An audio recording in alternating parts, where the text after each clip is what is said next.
I did want to get into this video, talk a little bit about Cenk Uygur over at TYT reacting to Nina Turner's loss in Ohio, and specifically the way she was basically abandoned by, left out to dry by the House progressives, the squad members, everyone but AOC, essentially, who came in, just mere hours before the voting started to endorse.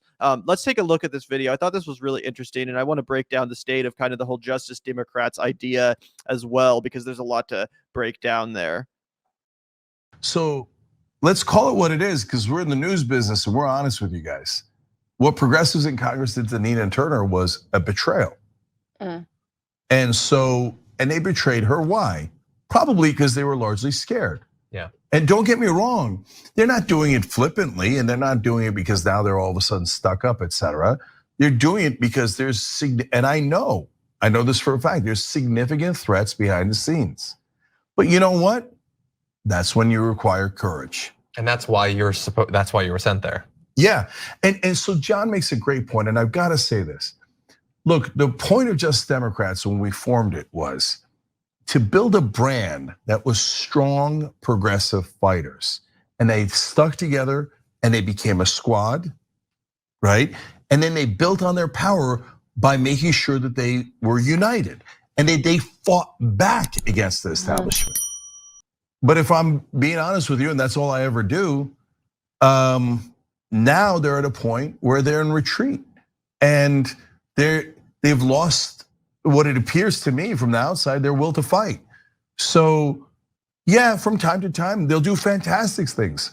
Cori Bush on the steps of the Capitol, fighting for people who are homeless. It was wonderful. It's exactly what we built Justice Democrats for.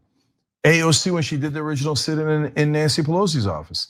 But in this case, AOC, to her half credit, came out in the last 24 hours and endorsed Nina Turner.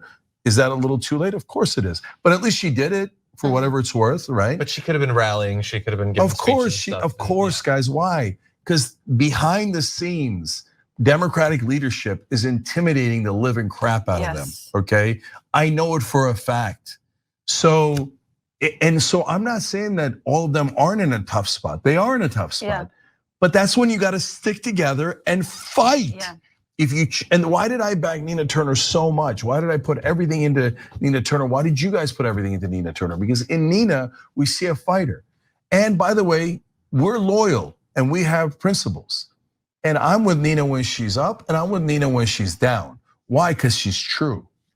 So now, ironically, look at us. Look at how disciplined and principled we are. Because we supported the Just Democrats when they were non-existent. I literally named the group, so I know for sure that they were non-existent. I created it, and everybody can catch feelings all they like. I put it together, I named it. There's no question, okay? But it's not just me. There were wonderful people there. Shaikat Chakrabarti, almost single-handedly, not saying single-handedly. People that kicked you out.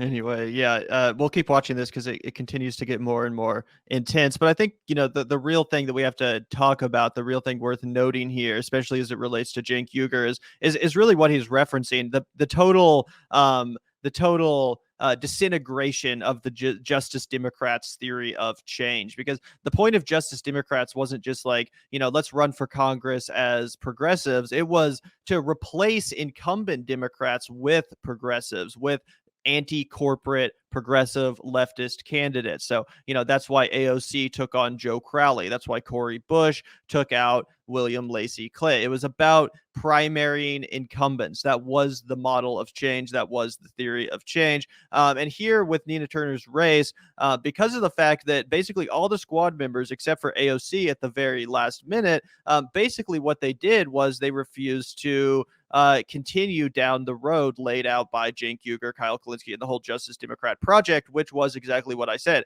endorse against incumbents, primary incumbents. And what the squad has shown themselves to be is unable to do even that now. So not only are they refusing to carry out the strategies that we want them to in the halls of Congress to promote the legislation that they need to be, now they're not even doing the very basic task of endorsing other potential future squad members, other progressives that are running in this mold. And again, that's the very essence of the Justice Democrat model. So if they're not doing that, then what even is the progressive movement? What even is Justice Democrats? What even is the point? Again, if the ones there aren't even actively trying to strengthen their numbers, which again was the theory of change from the first place. We got to strengthen our numbers. We got to create more squad members. We got to get more progressives into Congress to do a hostile takeover of the Democratic Party.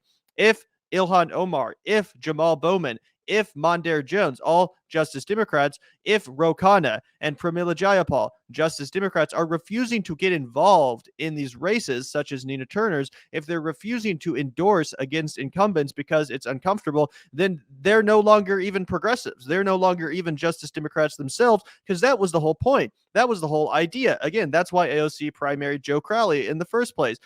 Now, if AOC was running against Joe Crowley, the current AOC wouldn't even endorse herself.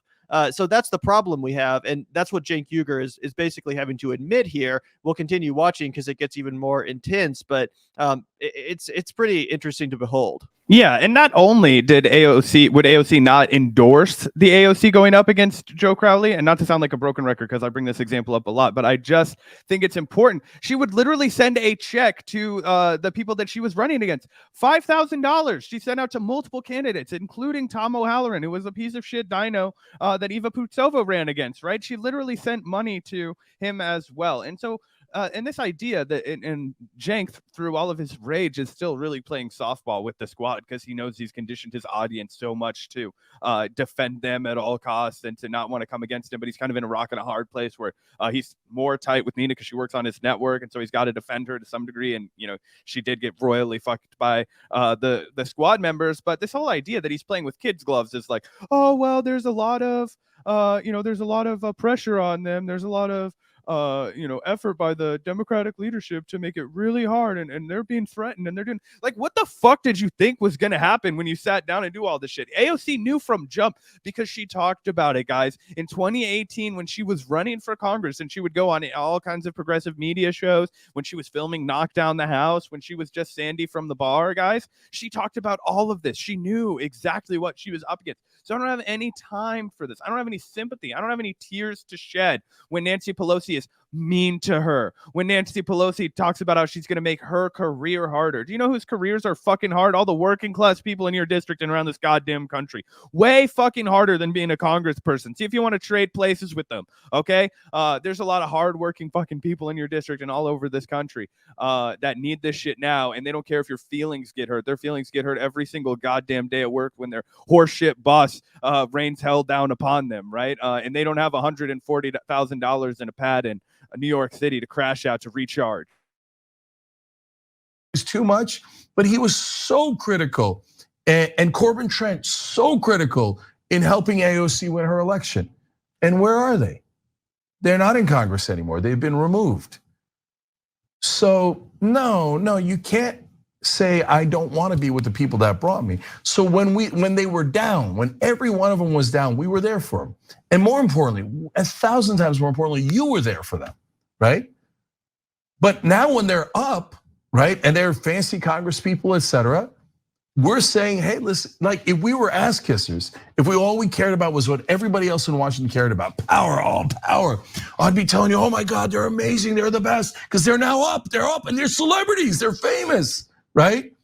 No, I'm telling you, this is what I'm most down on them. I haven't given up, but man, they got to prove something, and they haven't proved anything. And so. Yeah, and by the way, if they're watching this and you catch feelings that I said you didn't stick together and you didn't have courage to fight back, catch them. Go ahead, catch those feelings. I don't care. My job is to report the news, and that is indisputably true. Yeah. And since you left her to die there, she lost ground instead of gaining ground, and it seemed like she was alone. And that wasn't right. It wasn't morally right, and it wasn't politically or strategically right. No, and it made her look like an extremist, just as Democrats want to paint her as. That Nina is somehow far out of the norm, and she's not at all. She's just gonna fight. She would be another arrow in the quiver. She's another tool. She will be with you and grow the squad. So you gotta stick your neck out at some. That is not the selling that this woman thinks that it is. And I just want to point that out to everybody. It's like telling everybody that Nina Turner would go to Congress and be just another one of the members of the squad, just another arrow in that quiver that hasn't fucking, like literally that they just said hasn't done anything. I'm talking about within 60 seconds of airtime. They tell you that it is that the squad betrayed Nina so that they didn't bring her into their quiver so that they could all do nothing. That was the selling that they just made. The pitch was, we need Nina Turner so that she can be there in name only and do fucking nothing. Because at what point did they say we needed one more person to get this done? Never. Right? They're just saying she's going to go in there. She's going to be not that different than anybody else. Could be any number of these other members that we already have in the squad, and they haven't done anything, and maybe Nina won't either. But yeah, that's the sales pitch. Like, I just can't believe that. That's their best that they've got. It's like, yeah, she's going to go there and do fucking nothing. Like, yeah, that's the problem. That's why people didn't fucking show up and show out for her. Point, despite the threats.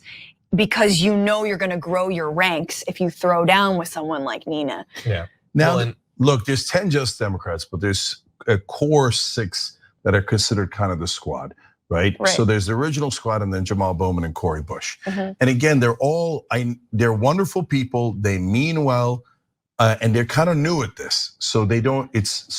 Come on, they're fucking cowards, dude. Anyway, I don't want to interrupt too much. There's a lot more of this video. A little bit of brainwashing, and I warned them. I said they're going to brainwash you. They're going to pretend that your colleagues are the most important people in the world, and you have to be nice to them. And incumbency is so important. Blah blah blah. And it didn't work. I tried, and it didn't work.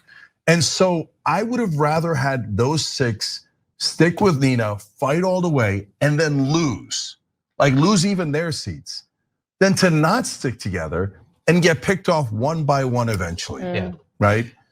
Well, yeah, and look, I don't know the exact nature of the threats. I don't know how many different, angles they can come at them, how many weapons they can deploy against them. But I will say, like, if any of it is just fear of being seen to have endorsed someone who goes on to lose, and so staying out of it so that you don't do that, it just sort of reeks of like Obama trying to negotiate with the Republicans. Yes, they're not gonna love you no matter what you do. Right. Because it ain't about the tactical or strategic stuff. It's about who you are and what you want the party to be, where you want to move America to. Right. And they don't want you to win. They want you to lose. It's Obama or it's Biden reaching out the hand. They want to cut off the hand. They want you to die. They don't care politically, about you. Yeah. Politically, guys, and the Republicans maybe more so. But so look, last thing for now, and then we'll do a post game, and in the post game for the members, we're actually going to do a new segment called Blame Game. So if you thought this was harsh, wait till you see that, and a segment called What Just Happened, where we'll get into a little bit more details. But look, in the segment What Just Happened, they tell you what just happened. I'm kidding. In terms of Nancy Pelosi, I told every Justice Democrat that would listen, she is not your friend.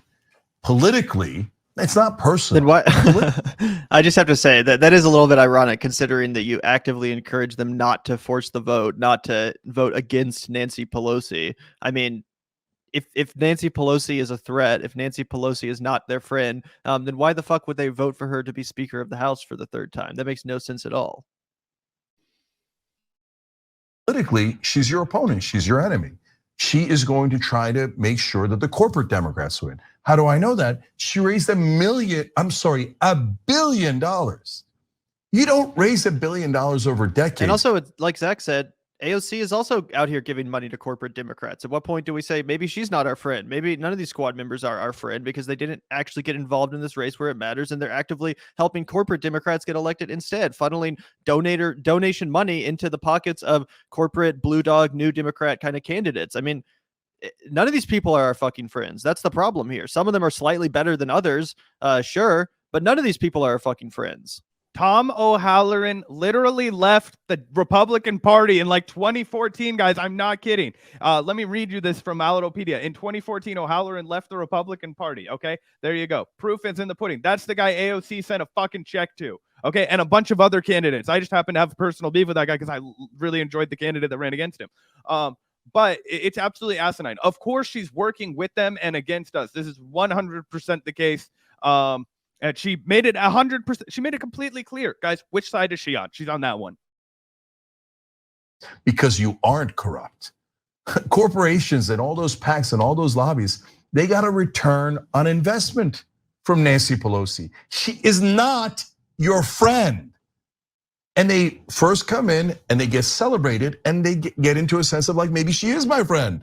And what is Nancy Pelosi doing tonight? She's helping Henry Cuellar defeat another Justice Democrat, Jessica Cisneros. And that is after the Roe decision. And we talked about it earlier tonight. Henry Cuellar is anti-choice. He's anti-choice Democrat, and the FBI is investigating him on corruption. And he has a much better chance of losing the general election because he's under FBI investigation in now what is a closed district. But despite all of that, Nancy Pelosi is going out of her way to try to beat a young progressive Jessica Cisneros. Why? Because she's your political enemy. When are you gonna get it through your head? And you say, oh, well, Cenk, you're being really insulting. We understand that. Do you? Because I've never seen you fight her. I've never seen it publicly. When she betrayed you on the decoupling of the Bill's infrastructure and Build Back Better, and she screwed you, did you go out in public and say Nancy Pelosi screwed us? She made a promise, and it turns out she was lying. Oh yeah, well, we can't do that in Washington. That would be very, ill-mannered. Oh, I'm sorry. Did we send you? Did everybody fight super hard and send you their $5 they could barely afford for you to be well-mannered? Is that what you thought? You thought you were supposed to go and fight politely? And that you were supposed to care about the people that are already in power for your goddamn colleagues? I don't know if you got the memo. You all ran against those incumbents. Yes. You ran against those They're incumbents. still mad about it. I know, it isn't about us, guys. The Young Turks audience that gave the 2.5 million to the Justice Democrats in 2018, that gave so much money to all these different candidates, were they the sole reason that they won? Absolutely not. And a lot of those candidates are dynamic and wonderful in their own right in terms of candidates, et cetera, right? It's a combination of factors. But they believed in you and they sent you to fight. They didn't send you to get intimidated. They didn't send you to be quiet and wait your turn. They didn't send you to respect Nancy Pelosi or Joe Biden. They sent you to fight for us, for your voters, for progressives. I don't give a damn what storybook they told you in Washington. They lied to you and you've been duped. If you didn't endorse Nina Turner, you've been duped. Snap out of it. And if you're not gonna snap out of it and you're just gonna say, oh no, I'm part of the elites now, and I'm gonna try to maintain my own power, I'm not gonna stick together as a team, and I'm not gonna listen to the progressive base, and I'm not gonna listen to my voters. I have new friends now in Washington. Sounds pretty much like what's good up. riddance to you. But that story is not concluded because it's not up to us, it's up to them. So, and it's not just the Justice Democrats and it's not just the squad. Look, we helped Jamie Raskin get elected. I think Jamie Raskin is a brilliant, wonderful guy, a really decent guy. But Jamie's supposed to be a progressive. Where are you? Katie Porter, God, I love her demonstrations in Congress. Katie, where are you? For every progressive in Congress, where are you? I can't see you and I can't hear you. None of our viewers can see you or hear you, and we can't see you. Yeah, I can see you when you're doing stunts, and I like it. So basically, and again, we'll finish this out, but yeah, Cenk is basically admitting the fact that all these he's coming to terms with the fact that all these progressives used him and his network in order to get elected, made a bunch of false promises to him and to his viewership, and now are completely abandoning not just Nina Turner, but the entire progressive movement, again, which got them elected in the first place. This is something we've been noticing for a while here at the Vanguard. We've been calling it out. Obviously, we give credit where it is due, and we acknowledge the fact that a lot of these Justice Democrat kind of progressives are better technically when it comes to policy, when it comes to their voting record than other Democrats. But let's be honest, guys, Cenk is now catching up to, again, what we've been observing for quite some time now, at least a year or two, the fact that these progressives are selling out the movement that got them elected. And it's unfortunate as someone that at one point was invested in and was a believer in this whole model and theory of change. But yeah, that time is pretty much over. We're basically now finding out that whatever sort of a squad there ever was is not a squad, because again, there is no unity, there is no strategy, there is no let's come together in order to advance our agenda and to strengthen our numbers. And every opportunity in which they actually have to resist the establishment, to resist their leadership, they pass it up in favor of performative progressivism. So, again, we've been talking about this for a while here, but it is definitely interesting to watch Cenk Uygur, the originator of this strategy, come to terms with reality here. And again, acknowledge the fact that the very essence of his project, the very essence of Justice Democrats, primarying incumbents, insurgent progressive primaries, has been abandoned by the Justice Democrats themselves, who now are refusing to get involved and weigh in these races because it's politically inconvenient, because it's uncomfortable, because they're being threatened, although we still don't really know what that means or what kind of threats were coming from leadership. It just seems like cowardice. So yeah, all very interesting. Yeah, and honestly, to kind of look for a glimmer of hope as this all comes together now. Obviously, Gavin and I, a big part of our show is calling out the bullshit that the Young Turks spew all the time, but to be honest, I don't think it's actually the worst thing in the world that he's starting to come around and recognize that he's really wrong here. He still has a massive audience, and hopefully we could get back to where we're all pushing for something constructive, because at the end of the day, that's the goal here, right? Like, well, I don't want to see the progressive movement in tatters like it is, but I also don't want us to come lie to ourselves about the state of affairs that we're in. We are in bad fucking shape, guys. The progressive movement is on life support. It is in the worst shape it has been at all since Bernie Sanders burst onto the scene in late 2015, right? Right. It has never been worse for us since then. And back before Bernie Sanders, I don't know if you remember, the left was hurting pretty bad. We were arguing on Tumblr a lot and not getting a lot of meaningful things done. So what I want is for us to correct course. How do we do that? We need people like Cenk Uygur to stop making excuses for AOC. We need him to understand that it's not a matter of question, right? AOC already decided. Was she with Chris Smalls and the Amazon Labor Union, or was she at the Met Gala, right? Where was she? She already chose, man. Why isn't she sitting outside Nancy Pelosi's office anymore? Why is she not taking a firm stand against the Iron Dome? Why is she, not forcing the vote? Why is she not protesting outside of the Supreme Court and getting as many bodies as she can to defend women's right to have access to reproductive health care, right? Or all people's rights to reproductive health care, excuse me. You know what I'm saying? Why isn't she doing that, right? That's what she needs to be doing, and that's what the rest of the squad needs to be doing. And since they're not doing that, nobody's going to continue to fucking vote for them. Nobody's going to give a shit about them because, as the name suggests, right, people have been saying this for a long time, right? They're not Justice Democrats, they're just Democrats, right? And that's exactly how they're behaving, like little fucking careerists that, any slap on the wrist is too much from the mama bear. And I don't care if she's out here endorsing like Henry Cooler or however the fuck you pronounce that jackass's name that wants to continue to strip women of their or people of their right to reproductive justice. Okay, and he's facing Jessica Cisneros. Why isn't AOC and Elizabeth Warren and all these motherfuckers, like everybody from the gamut that was now trying to fundraise massively from any kind of left, not to include Elizabeth Warren in like the hardcore left, but she is really fucking big on reproductive. Oh yeah, but and I know she endorsed Jessica Cisneros, but what I'm saying is, why aren't they down there marching through the streets, dragging? That's also why I brought up Elizabeth Warren, because she did get in on that race, and it was I guess good for her, right? It's better to have more political endorsements than not. But all I'm saying is that they need to be taking it to the next level. This is something Shama Sawant's been tweeting about a lot. We pulled it up. We retweeted it on the Vanguard.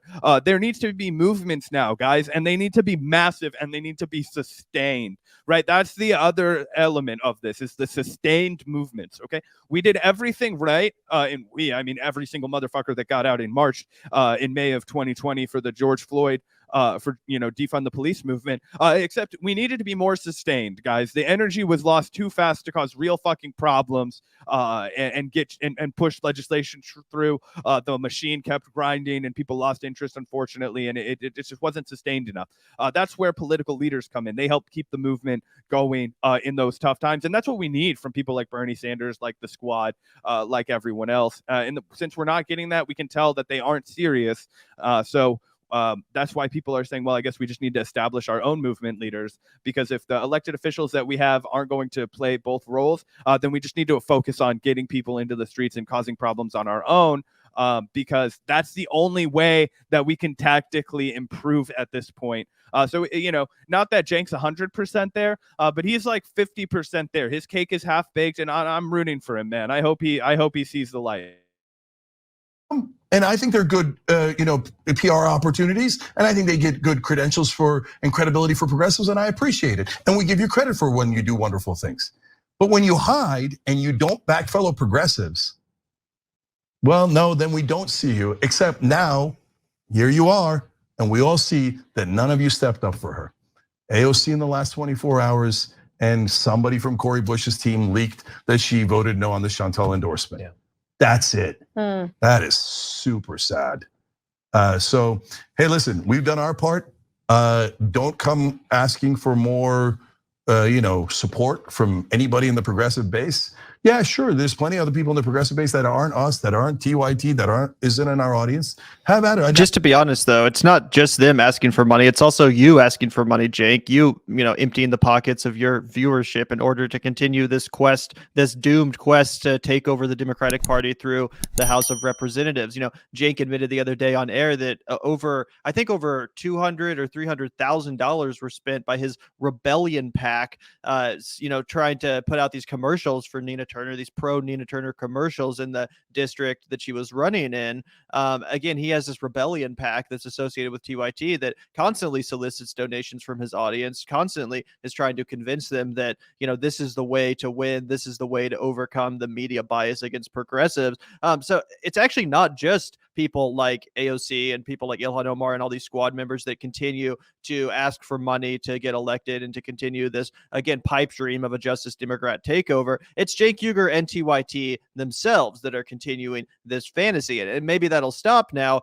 Maybe they'll stop soliciting donations for the rebellion pack, money that, by the way, could have been spent in much more productive ways. But we'll see. Hopefully that is the next step, because, again, I'd love to see them actually adjust course, not just, recognize the failure of the Justice Democrats, but say, hey, we can't keep funding this. We can't keep soliciting money from you guys to keep funding this project if these people are clearly frauds, if these people are, selling out our movement each and every day, every time they have an opportunity to.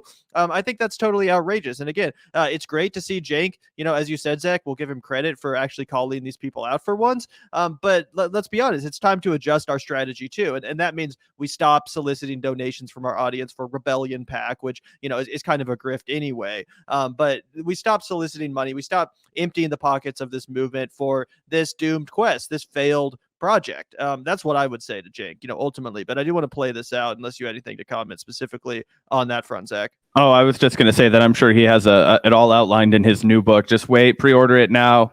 It's going to be excellent. It's the best book. Nobody's ever written a book this good. It's a great book. But anyway. Yeah, justice is still coming. 2023. Justice is coming, guys. Don't worry.